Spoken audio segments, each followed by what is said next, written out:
Salut à toutes et à tous et bienvenue dans cette nouvelle vidéo. Aujourd'hui, on continue notre formation sur Kotlin. On va apprendre des choses essentielles en Kotlin. Les classes, les data classes, les enum classes, les interfaces, les companion objects, tous ces mots-clés qui sont essentiels à la programmation mobile et à la programmation en règle générale. On va les apprendre dans cette petite vidéo. Restez jusqu'à la fin, j'ai une petite annonce à vous faire, ça va vraiment vous faire plaisir. Allez, on perd pas de temps parce qu'il y a pas mal de choses à voir et vous allez voir, on va essayer de les intégrer dans notre petite application qu'on a depuis le début de cette formation. Pour ceux qui viennent de nous rejoindre, je suis David, développeur mobile depuis plus de 10 ans maintenant et je me suis lancé sur YouTube il y a très peu de temps pour vous transmettre toutes mes connaissances et avoir un peu de fun avec vous, pourquoi pas sur certaines vidéos. Si vous n'avez pas vu toute la formation depuis le début, c'est pas grave, restez, regardez un petit peu tout ce que je vais vous enseigner là aujourd'hui maintenant et vous pourrez regarder les autres vidéos juste après. Ok, on est sur Android Studio et commençons par la notion de classe. Qu'est-ce qu'une classe? Une classe, c'est tout simplement une boîte à outils qui va permettre de créer un objet. Voilà, imaginons, j'ai une petite boîte à outils qui va me permettre de créer, je sais pas, une petite lumière, une voiture, d'accord? Donc c'est ça, une classe, c'est ça en fait. Donc prenons notre exemple depuis le début, vous voyez qu'on a déjà utilisé des classes, la classe MainActivity, on a ici classe OperationAdapter, classe OperationViewHolder, donc on a déjà utilisé des classes dans notre application. Classe MainActivity, ça permet de créer une MainActivity. MainActivity, c'est notre vue principale de notre application. Donc, classe MainActivity va nous permettre de créer la vue principale de notre application. Prenons un autre exemple qu'on va créer nous-mêmes pendant ce tuto. Rappelez-vous, cette petite application qu'on avait fait, c'est une application de calcul mental. Donc, créons une classe qui va s'appeler addition. Ça sera l'addition à faire pendant justement notre petit jeu, d'accord? Donc, à l'intérieur, qu'est-ce qu'on va avoir? Eh bien, une classe, ce que je mets entre parenthèses, ce sera ce qu'on appelle un constructeur. C'est-à-dire, c'est comme ça qu'on construit l'objet, d'accord? Donc, une addition, c'est quoi? C'est l'addition de deux numéros. Donc, on va mettre val num1 qui va être un entier, donc int. Et pareil pour val num2. Là, j'ai commencé à créer ma classe. Une classe, c'est ma classe addition. Elle va avoir un numéro 1 et un numéro 2. Et pourquoi pas, à l'intérieur, je vais avoir une méthode qui va s'appeler funResult, qui va être égale à num1 plus num2. Ma classe est terminée, j'ai une petite classe addition qui va me permettre d'additionner deux numéros. Et quand je vais appeler la méthode qui s'appelle result, eh ben, ça va me permettre d'avoir le résultat des deux additions. Ok, utilisons-la maintenant. On va remplacer le calcul result par justement l'addition. Donc je vais dire addition qui va être une addition, très bien. Et je vais la mettre carrément en let init, comme ça ne posera pas de problème, je vais initialiser une première valeur au tout début. J'ai pas besoin de le mettre à nul. Ici, je construis mon premier calcul. Là, je vais utiliser addition, je vais appeler mon constructeur qu'on a créé ensemble, et puis là, je vais juste prendre first number, je vais le mettre dedans, et second number, je vais le mettre aussi à l'intérieur. Et puis là, je viens de remplacer ma petite variable, mon petit string, par tout simplement une addition, voilà. Maintenant, utilisons-la. Ici, vous voyez, on était en train de comparer justement le résultat pour savoir si ce que l'utilisateur a saisi est correct ou non. Eh bien, au lieu de mettre calculationResult qui n'existe plus, je vais tout simplement faire addition.result. .toString, je le garde parce que result me renvoie un entier puisque c'est l'addition de deux entiers. Donc du coup, là, je viens de remplacer ma chaîne de caractères par une classe qui va me permettre d'être beaucoup plus modulable. Si vous n'êtes toujours pas abonné à la chaîne, n'hésitez pas à le faire, le bouton est juste en dessous, vous cliquez dessus, vous activez la petite cloche qui va apparaître, vous manquez aucune de mes vidéos et vous allez apprendre certainement des petites choses, vous allez vous divertir avec moi et puis moi ça me fait énormément plaisir, donc n'hésitez pas à le faire, ça vous prend vraiment une seconde. On va en profiter pour aller un tout petit peu plus loin sur notre classe addition. On va ici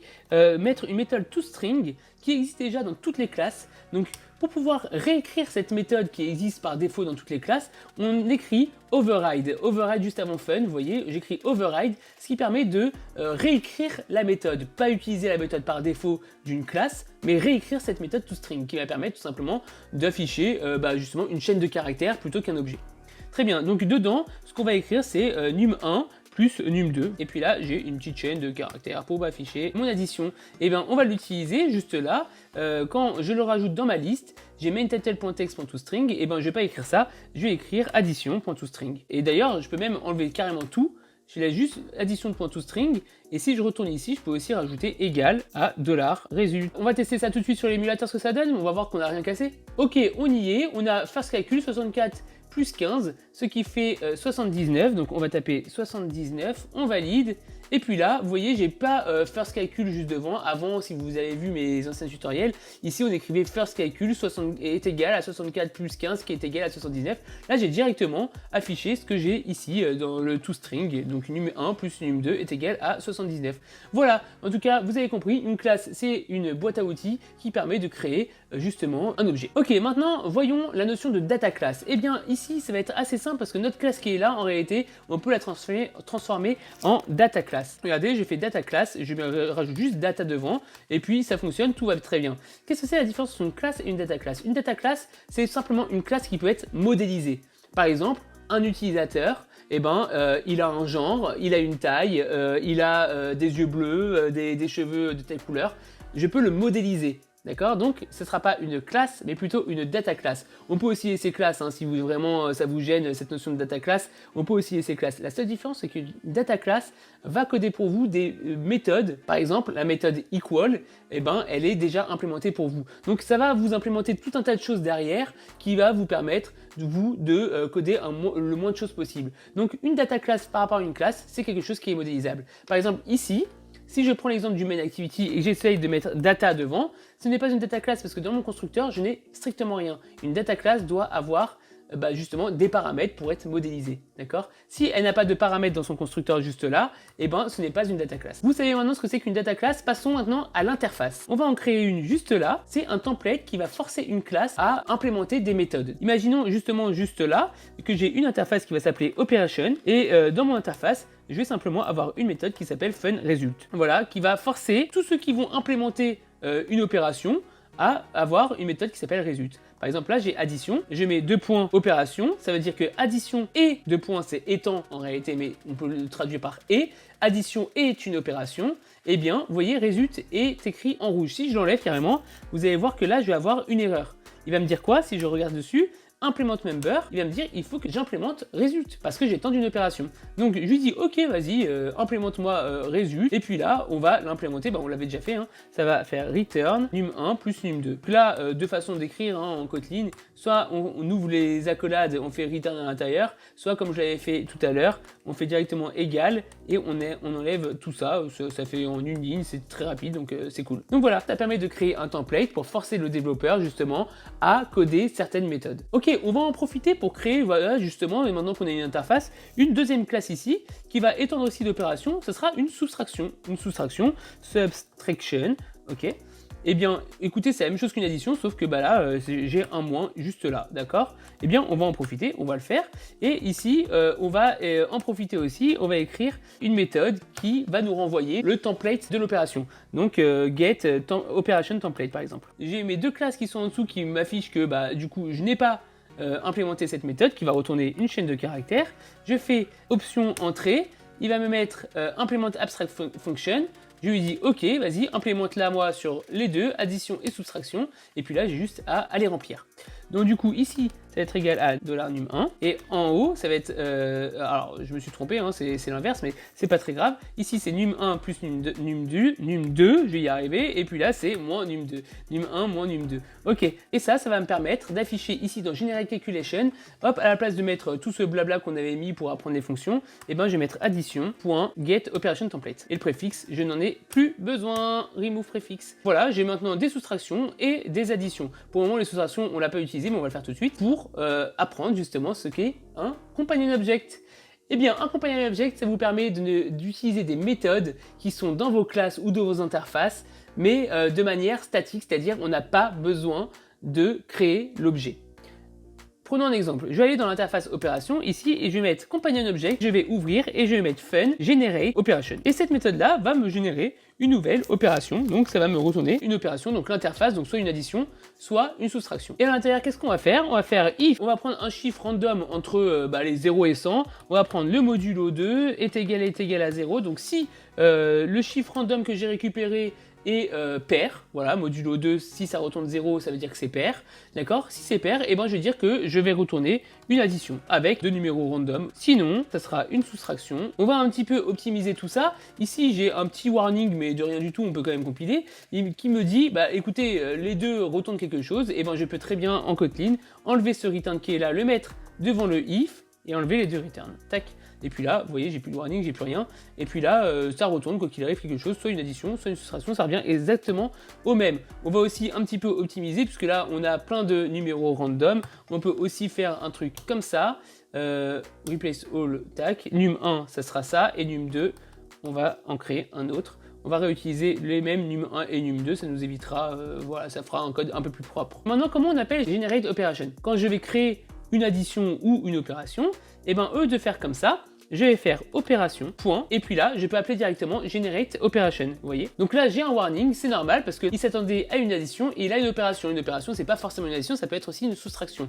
Je vais dire que c'est pas une addition, c'est une opération. Et puis là, je vais le renommer, opération, et maintenant, j'ai une application de calcul mental qui gère les additions et les soustractions, c'est quand même vachement sympa. Maintenant, regardons ce que c'est qu'une enum class. C'est simplement une énumération. Imaginons que là, j'ai envie de stocker dans l'addition et la soustraction la couleur du texte. Je vais créer ce qu'on appelle une enum class. Je vais appeler operation text color et puis à l'intérieur, je vais avoir blue et red. Donc operation text color va pouvoir prendre deux valeurs seulement, blue et red. Et comment je vais l'utiliser maintenant? Eh ben, écoutez, dans operation, je vais vous mettre une autre méthode qui va s'appeler get text color, qui va renvoyer une valeur de notre énumération, donc operation text color. Maintenant, il faut l'implémenter partout. Donc je fais implement abstract function, tac, je sélectionne les deux. Une soustraction est égale à red, et puis là, je vais dire que c'est égal à blue. Et maintenant, je vais l'utiliser. Donc du coup, quand je vais faire generate calculation, juste là, eh bien écoutez, ce qu'on peut faire, on peut dire que, bon, on a compris comment fonctionnaient les fonctions, on va dire que generate calculation ne renvoie rien du tout. Il va renseigner main title.text directement, d'accord, ça renvoie rien, et il va carrément changer le text color, set text color, et puis dedans on va mettre context compat.getColor, on met un contexte, on en a un puisque main title en a un. If operation getTextColor est égal à blue, android.r.color.bluedark, hop, on va utiliser ceux d'Android pour pas s'amuser à créer des couleurs, et else holo red dark, voilà, ça va faire l'affaire. Ok, du coup là qu'est-ce qu'on a? On teste justement, est-ce que du coup je veux du bleu? Si je veux du bleu, je lui file du bleu. Si je veux du rouge, je lui file du rouge. Celui qui veut du bleu, il a du bleu. Celui qui veut du rouge, il a du rouge. On est tous contents. On va tester tout ça, ce que ça va donner. Generate calculation ici, ça ne renvoie plus rien, donc il faut juste le fixer et juste enlever ça. Voilà, ça marche très bien. Maintenant, on y va, on fait play, on regarde sur l'émulateur et on aura appris quand même énormément de choses aujourd'hui. Ok, l'émulateur il s'est lancé, on voit que maintenant j'ai du rouge pour justement mes soustractions, 79 moins 4, ok. Maintenant j'ai du bleu, vous voyez, pour les additions, donc ça marche plutôt bien, hein. Là il n'y a aucun souci à se faire, 36. Et voilà, je reviens avec du rouge et du bleu, voilà. Et voilà, on a vu énormément de choses aujourd'hui, des classes, des data classes, des enum classes, des companion objects, des interfaces.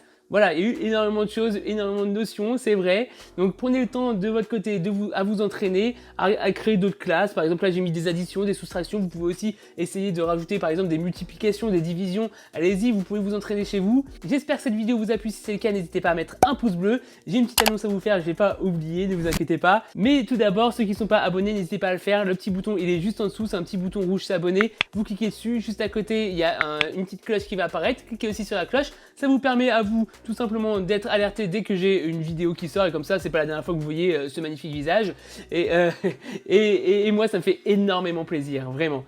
Donc du coup la petite annonce, c'est qu'il y a énormément de personnes qui m'ont demandé des tutos, une petite formation sur Flutter. Flutter qui est aussi un autre langage pour pouvoir faire des applications cette fois-ci hybrides, donc sur iOS et Android en même temps. Et bien je me suis dit pourquoi pas, étant donné que je connais à peu près bien ce langage, vous faire une petite formation Flutter juste après la formation Kotlin. Donc ne vous inquiétez pas, on a encore plein de choses à voir sur Kotlin, mais vous savez, un langage de programmation, on a toujours beaucoup de choses à voir. Là on va dire que on arrive bientôt au premier palier des débutants. Je ne sais pas combien il y a de paliers dans les débutants, mais en tout cas on arrive au premier palier des débutants. Donc du coup, il reste encore quelques tutos pour voir l'essentiel sur Kotlin et sur les applications Android. Et ensuite ça, je vous promets, on commencera les tutos sur Flutter. J'ai déjà commencé à préparer tous les cours, donc du coup ne vous inquiétez pas, ça va arriver. Allez, n'hésitez pas à vous abonner encore une fois et à activer la cloche pour pas louper ça. Je vous dis à très vite, ciao ciao.